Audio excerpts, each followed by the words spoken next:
Wir wollen neue Gebirge erkunden, größere Hänge befahren und einfach coole Abenteuer erleben. Aber dafür müssen wir auch noch einiges lernen. Welche Skills brauchen wir, damit wir diese Reise schaffen?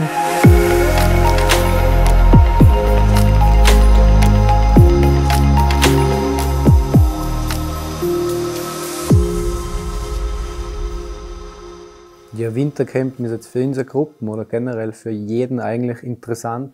Da kommst du an viel verlassenere Orte, da bist du einfach in einem Terrain unterwegs, wo meist keine sind. Und das macht es einfach aus. Also wirklich auch einen Sonnenuntergang, Sonnenaufgang am Berg sehen, das ist Wahnsinn im Winter. Das taugt mir voll. Draußen im Winter habe ich tatsächlich davor noch nie geschlafen im Zelt. Letzte Saison war es, glaube ich, 3, 4 Nächte.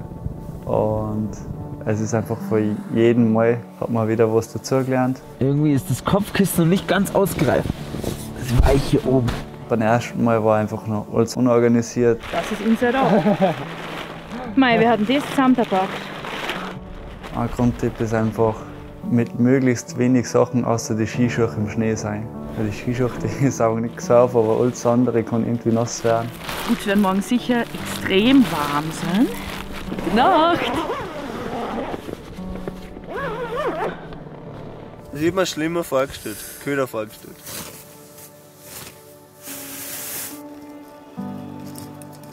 Himbeereis.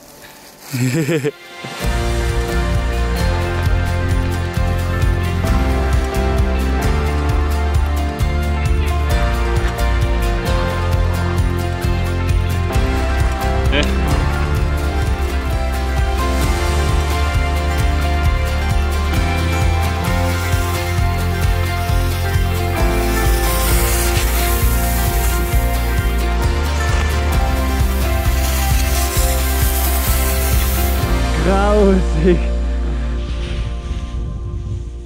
Ja, also man sollte schauen, dass uns nicht zu faul ist, dass uns sehr gerade Flächen macht zum Liegen. Das haben wir am Anfang ein bisschen vernachlässigt. Das größere Problem war einfach, dass wir so schief hängen.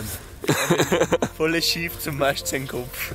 Und ich habe beim ersten Mal zum Beispiel auch vergessen gehabt, ein Schwarzballsocken. Also ich werde jetzt immer Schwarzballsocken mit haben, weil es ist extrem grausig in der Nacht mit nassen Socken im Schlafsack sein. Wie hast du geschlafen? Premium.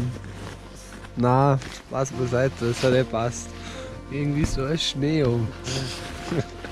Frische Äpfel und Bananen gibt es halt nicht, wenn du da unterwegs bist. Man hat halt nicht so viel Platz. Das heißt, am einfachsten ist, man hat da so ein Backel, wo man es halt dann Wasser aufgießt. Wir haben das von Track and Eat gehabt und das hat eigentlich super gut funktioniert. Und ein super Tipp ist noch, wenn man jetzt Flaschen hat, die nicht isoliert sind.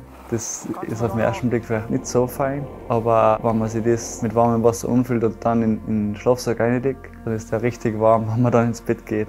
Und gelernt habe ich da echt einiges. Du merkst jedes Mal, wenn du irgendwo unterwegs bist, dass vielleicht war das noch gut, vielleicht war was anderes gut. Und je öfter man es macht, desto schönere Erlebnisse hat man, weil einfach Sachen leichter gehen. Du bist einfach dann ein bisschen unabhängiger, freier unterwegs und kannst dein Zelt dort aufschlagen oder halt dann noch einen Kilometer weiter. Du bist nicht wirklich gebunden an irgendwas. Wie geht's? Boah, nie wieder irgendwas. Das reicht uns!